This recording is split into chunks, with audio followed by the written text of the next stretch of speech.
আপনারা আমার বিশ্বাস করেন, বিশ্বাস হলে দেখেন আমার পকেটে টাকার ব্যান্ডেল আছে।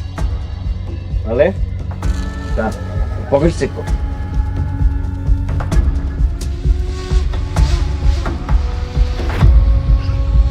না চেয়ারম্যান সাহেব, টাকা নাই তো। দেখলেন তো সবাই কেমন সবার সামনে একের পর এক মিথ্যা কথা কয়ে যেতেছে। চেয়ারম্যান সাহেব, আমার পোলার চরিত্র এত খারাপ না, ওরে ফাঁসানো হইতাছে। তোমার মুখের কথা তো কাম হইব না, আমি ওরে হাতে নাতে ধরছি, এখন ওর বিচার হইব। না না চেয়ারম্যান সাহেব, ওরে আপনি মাফ করে দেন, আমি আপনার কাছে হাত জোর করে ক্ষমা চাইতাছি।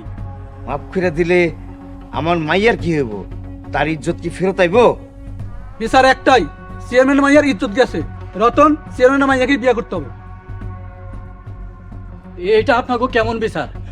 আমার পোলারে কিন্তু আপনারা ফাঁসাইতেছেন।